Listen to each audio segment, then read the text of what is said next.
Shalom bien-aimé, le fait que vous êtes dans la présence de Dieu, même si le médecin vous a abandonné, être dans la présence de Jésus-Christ fait renaître le nouveau espoir. Je suis votre frère Théophile Barengeke, ministre de l'Évangile. Aujourd'hui, nous allons parler sur à l'ère la plus sombre. Remarquez, à l'ère la plus sombre, Jésus-Christ vint. Nous allons commencer notre réunion d'aujourd'hui, de ce matin, de ce soir. Ça dépend de partout ou de là où vous nous suivez. Nous allons lire dans Genèse 17, verset 1 jusqu'au verset 8 et 17 jusqu'au verset 19. Lorsqu'Abraham fut âgé de 90 ans, de 99 ans, l'Éternel apparut à Abraham et lui dit: « Je suis le Dieu Tout-Puissant. Marche devant ma face et sois intègre. J'établirai mon alliance entre moi et toi et je te multiplierai en l'infini. » Abraham tomba sur sa face et Dieu lui parla en disant: « Voici mon alliance que je fais avec toi. Tu deviendras père d'une multitude de nations. On ne t'appellera plus Abraham, mais ton nom sera Abraham, car je te rends père d'une multitude de nations. Je te rendrai fécond à l'infini. Je ferai de toi des nations et des rois sortiront de toi. J'établirai mon alliance entre moi et toi et tes descendants après toi, selon leur génération. Ce sera une alliance perpétuelle en vertu de laquelle je serai ton Dieu et celui de ta postérité après toi. Je te donnerai et à tes descendants après toi les pays que tu habites comme étranger, tout le pays de Canaan en possession perpétuelle, et je serai leur Dieu. » 17. Abraham tomba sur sa face. Il y rit et dit en son cœur: « Naîtrait-il un fils à un homme de 100 ans? Et Sarah, âgée de 99 ans, enfantera-t-elle? » Et Abraham dit à Dieu: « Oh, qu'Ismaël vive devant ta face. » Dieu dit: « Certainement, Sarah, ta femme, t'enfantera un fils, et tu l'appelleras du nom d'Isaac. J'établirai mon alliance avec lui, comme une alliance perpétuelle pour sa postérité après lui. » Prions le Seigneur. Père éternel, Dieu Tout-Puissant, Dieu de la Bible, nous venons de lire la parole comme des mortels, comme des gens qui sont partis à l'école. Laisse que tu nous donnes encore le contexte pour la bénédiction de ton peuple partout dans le monde entier. Mets-nous à l'écart, Père éternel, Dieu Tout-Puissant, et laisse que le surnaturel entre en action. Laisse que l'ange de l'éternel entre en action, Père, parce que tu as dit au temps du soir: personne ne prêchera l'autre, même toi-même tu descendras et tu prêcheras ton peuple. Je m'abandonne entièrement entre tes saintes mains.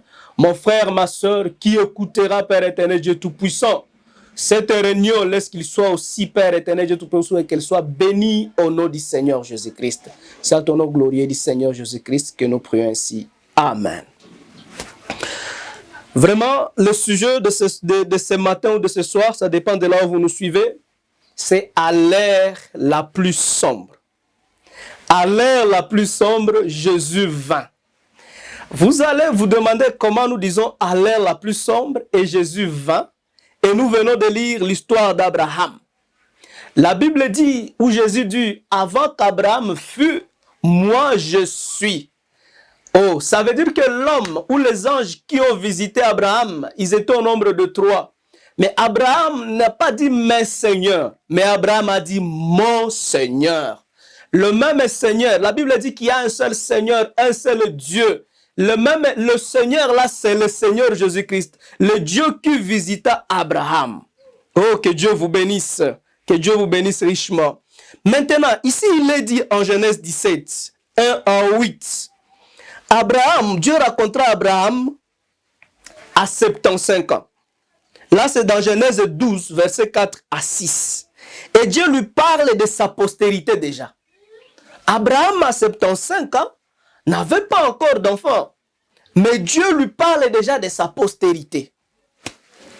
Et Abraham, lorsque Dieu lui parlait de sa postérité, Abraham pensait à ses serviteurs, pensait les gens avec qui il travaillait. C'est bien lui que Dieu parlait au chapitre 12.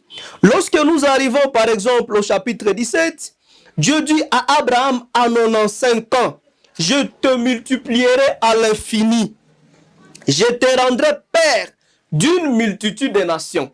Ah, lorsqu'Abraham écoute cela, Abraham dit ici, en Genèse 17, en Genèse 17, verset 18, Abraham dit à Dieu, oh, qu'Ismaël vive devant ta face.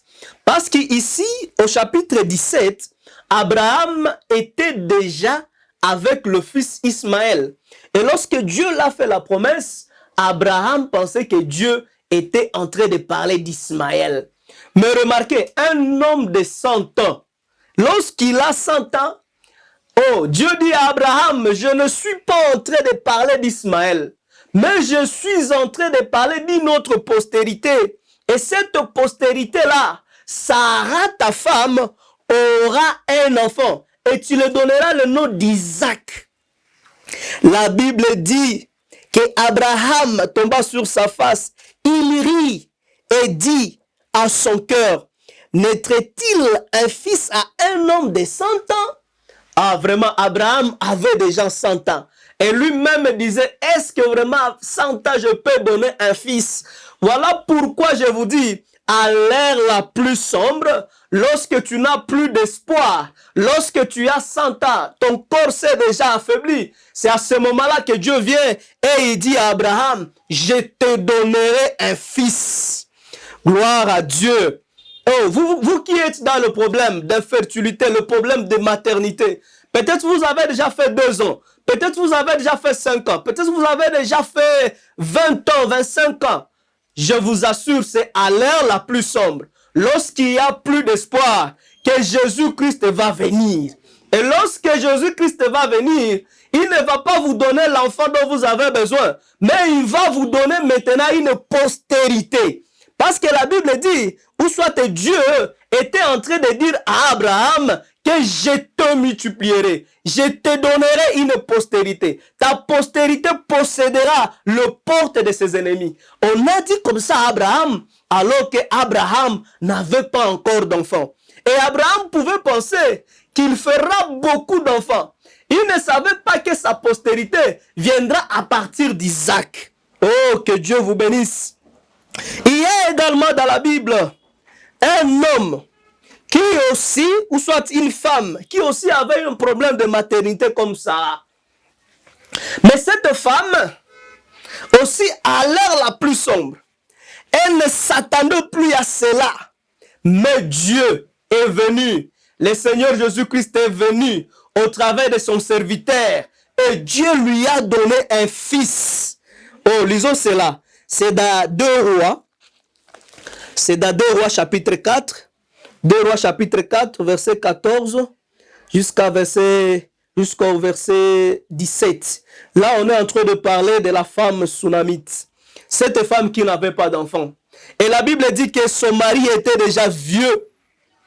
Comme Abraham était déjà vieux, son mari était déjà aussi vieux. Et la femme Sunamite n'avait plus d'espoir qu'un jour, elle peut avoir un enfant. Elle ne comptait plus les histoires, elle ne connaissait plus les histoires d'enfants. Elle était déjà fatiguée. Et remarquez, la femme Sunamite n'avait pas demandé l'enfant à Élisée. Mais c'est lorsque Élisée était là, il a dit, 2 Rois chapitre 4 verset 14, et il a dit, que faire pour elle? Géasi répondit, mais elle n'a point de fils, et son mari est vieux.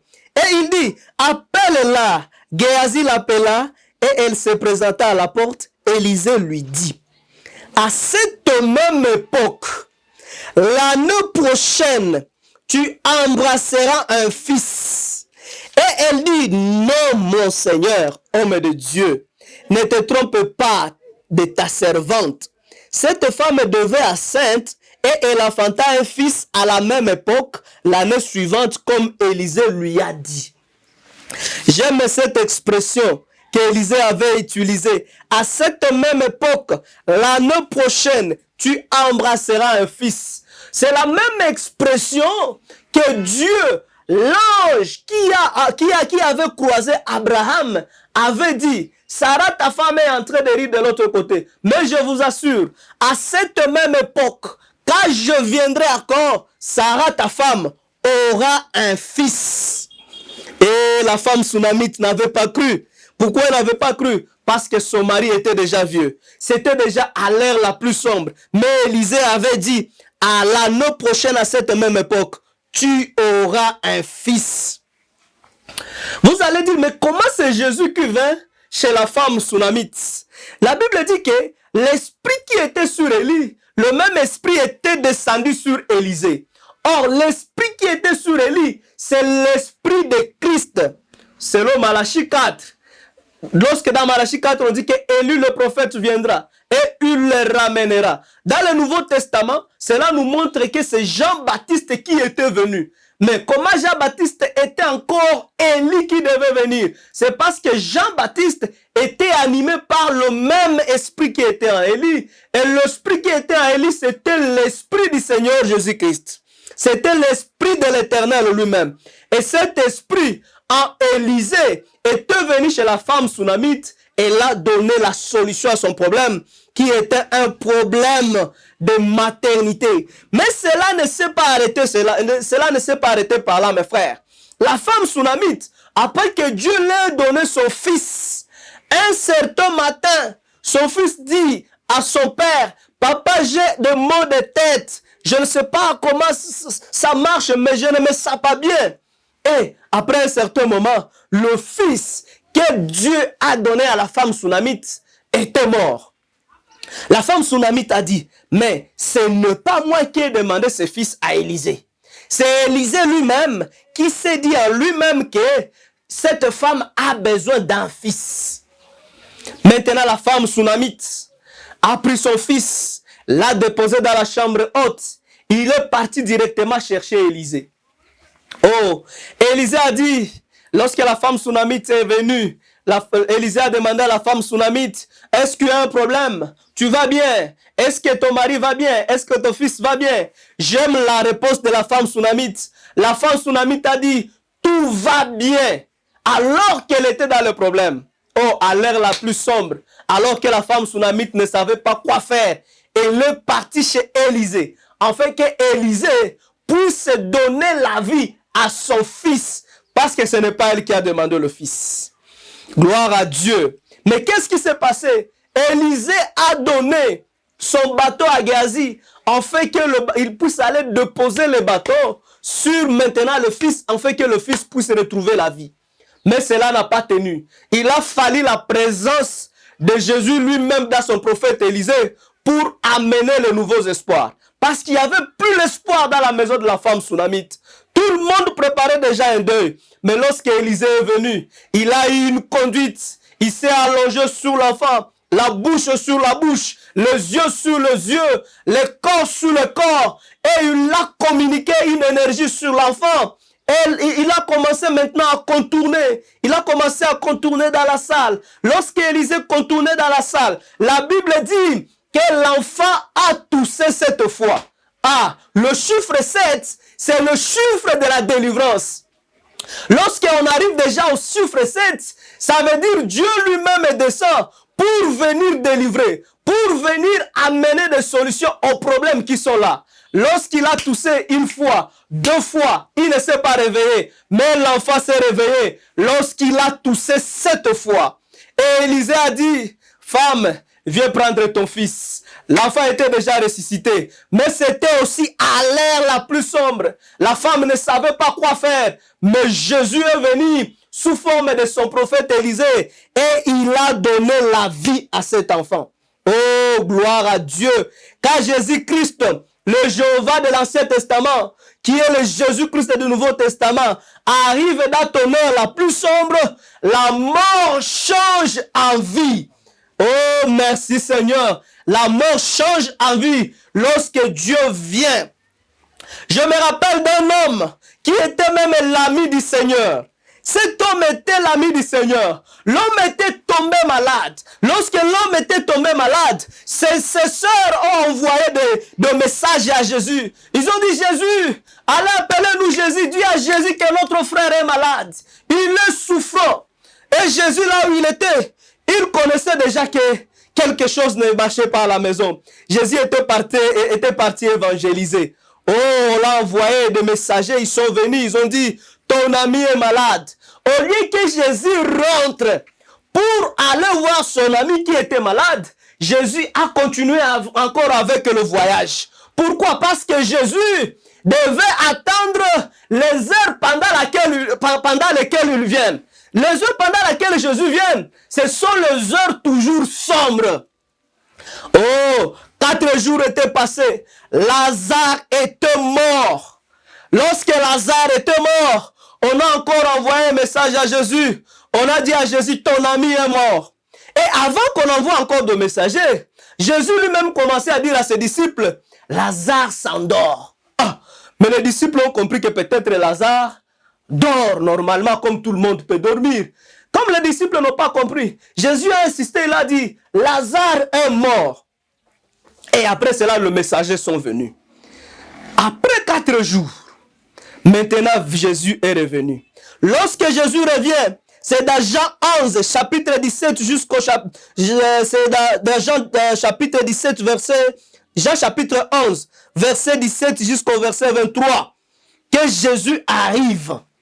Il arrive maintenant, aux heures les plus sombres. Lorsqu'il n'y avait pas d'espoir, lorsque Marie, toute la Samarie était venue pleurer, là chez Marie et chez Marthe, il y avait un deuil. Jésus maintenant arrive. Lorsque Jésus arrive, Marie, Marthe, il se précipite vers Jésus. Il dit, Jésus, ton frère ou ton ami est mort. Si tu eusses été ici, ton frère, mon frère, ton ami ne serait pas mort. Mais si tu dis est mort, Seigneur, je sais que quelque chose peut se passer. Oh, lorsque Marthe a dit comme ça, Jésus a dit, Lazare n'est pas mort, ton frère n'est pas mort, il sera ressuscité. Marthe a dit, il sera ressuscité, bien sûr. Marthe pensait que Lazare sera ressuscité à la résurrection générale. Mais Jésus ne parlait pas de la résurrection générale. Mais Jésus, il s'est tenu sur la réponse de Marthe. Si tu eusses été ici, mon frère ne serait pas mort. Mais si tu dis un mot, quelque chose va changer. Oh, Jésus a dit à Marie maintenant, ou à Marie, où est-ce que vous l'avez mis? Ah, les gens pensaient que maintenant on ne sait pas. Qu'est-ce qui va se passer avec ces gars? Il guérissait les gens ici. Qu'est-ce qui va se passer? Peut-être il veut seulement aller pleurer à la tombe de Lazare et rentrer. Toute la foule a suivi Jésus. Mais lorsqu'il est venu devant la tombe, c'était à l'heure la plus sombre. Personne ne pouvait penser à la résurrection. Après 4 jours, après 4 jours, le corps s'était déjà fait. Peut-être le nez était déjà tombé. Les choses n'étaient plus très bien. Le verre commençait déjà à décomposer le corps de Lazare. Mais lorsque Jésus était venu devant la tombe, il a dit, c'est ici vous l'avez mis, roulez la pierre. On a enlevé la pierre. Et lorsqu'on a enlevé la pierre, Jésus-Christ a dit, Lazare, sort. Et Lazare était sorti à l'heure la plus sombre. Lazare était sorti. Peut-être il y a tes affaires qui sont déjà mortes. Et comme tes affaires sont déjà mortes, comme tu as eu l'occasion de tomber sur cet audio, si tu crois seulement, tes affaires qui sont déjà mortes peuvent ressusciter. Si tu as une maladie, les cellules sont déjà mortes. Les cellules ne peuvent encore rentrer à l'état initial. Parce que le même Jésus qui était chez Lazare, c'est le même Jésus qui est en train de prêcher la parole ce soir ou ce matin. Selon là où vous êtes en train de nous suivre. Si tu crois, tu verras la gloire de Dieu.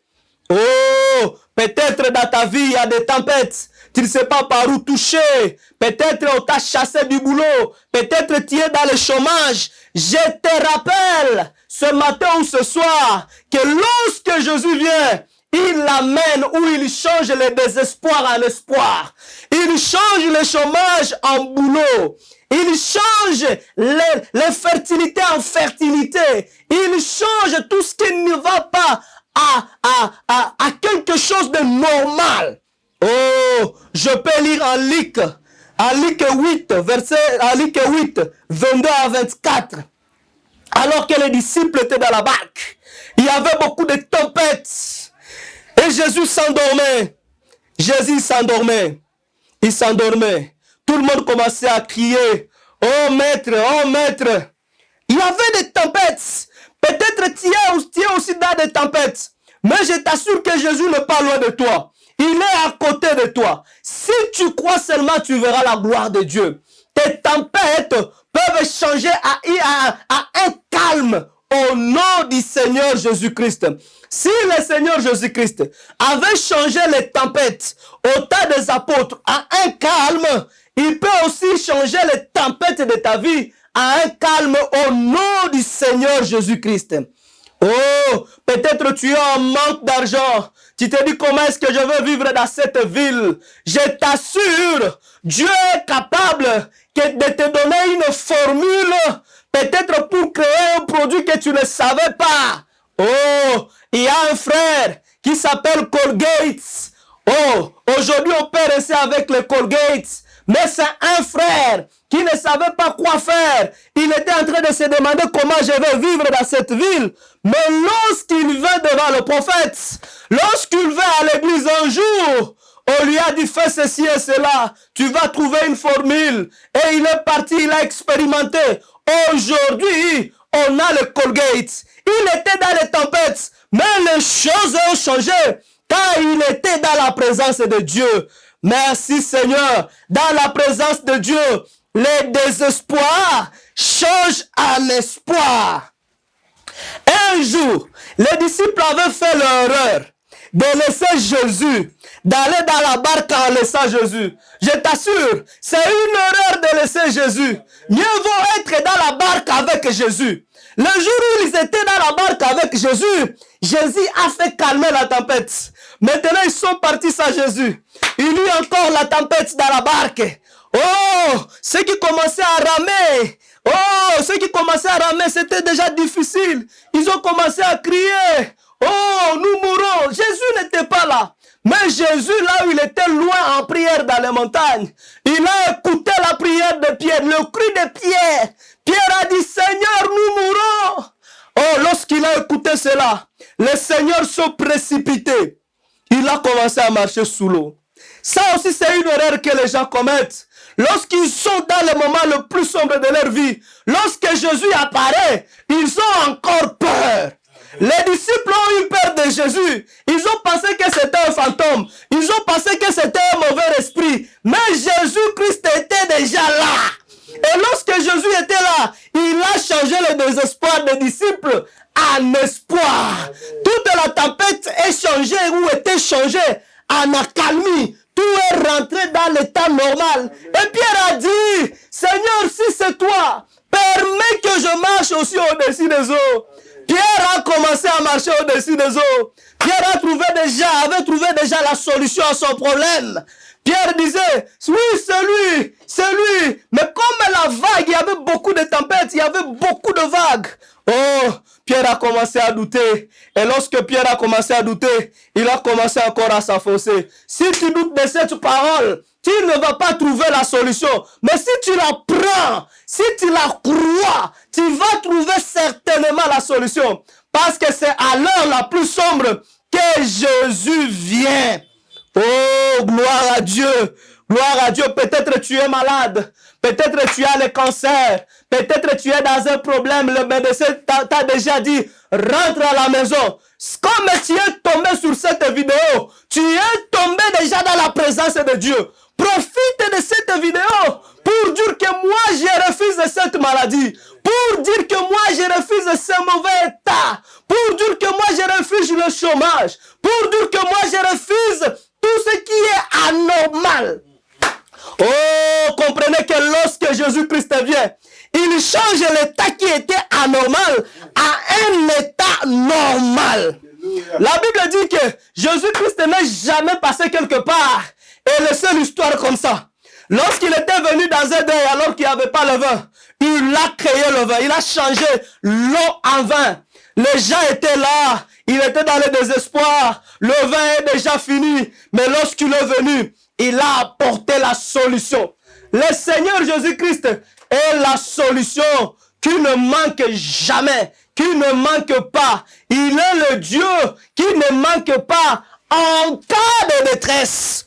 En cas de détresse, ça veut dire à l'heure la plus sombre. À l'heure la plus sombre, Jésus vient. Et lorsque Jésus vient, il vient changer le désespoir en espoir. Oh Seigneur, merci beaucoup pour cette parole. Tous ceux qui nous suivent, nous allons faire une prière sincère de foi, afin que le désespoir de ta vie puisse changer en espoir, afin que la normale ou la normalité puisse changer en normalité. Oh Père, nous sommes devant ta face, Seigneur Dieu Tout-Puissant, Seigneur Jésus-Christ, nous sommes devant toi. Il y a mes frères qui me suivent. Peut-être c'est un matin, peut-être c'est un soir. Mais Père éternel, Dieu Tout-Puissant, comme il est venu, il comprend déjà que lorsque Jésus arrive à un lieu, il change les désespoirs en espoir. S'il n'avait pas d'enfant, laisse qu'il puisse avoir de multitudes, laisse qu'il puisse avoir une prospérité au nom du Seigneur Jésus-Christ. S'il n'avait pas de boulot, laisse qu'il puisse avoir de boulot. S'il était dans le péché, laisse que Père éternel, Dieu Tout-Puissant, toi qui étais 3 fois saint, tu as pris nos péchés et nous sommes devenus saints. Tu dis dans ta parole, soyez saints comme votre Père Céleste est saint. Oui, Seigneur Jésus-Christ, s'il y avait de vagues dans sa vie, des tempêtes qu'il ne comprend pas, laisse que tu puisses donner de la calmie dans sa vie. Au nom du Seigneur Jésus-Christ. Père éternel, Dieu Tout-Puissant, nous mettons toute notre confiance en toi, parce que toi, tu es le Dieu de tout l'univers. Père éternel, Dieu Tout-Puissant, nous croyons que tu es ici à ce moment. Nous croyons que tu as déjà commencé à changer des choses dans la vie des gens. Au nom du Seigneur Jésus-Christ. C'est à ton nom glorieux du Seigneur Jésus-Christ que nous prions ainsi en nous abandonnant entre tes saintes mains. Amen. Merci Jésus. Merci Jésus. Merci Jésus, oh, alléluia. Merci Jésus, merci Jésus, merci Jésus, merci Jésus. Pour l'espoir, merci Jésus, alléluia, alléluia. Que le Seigneur vous bénisse, shalom.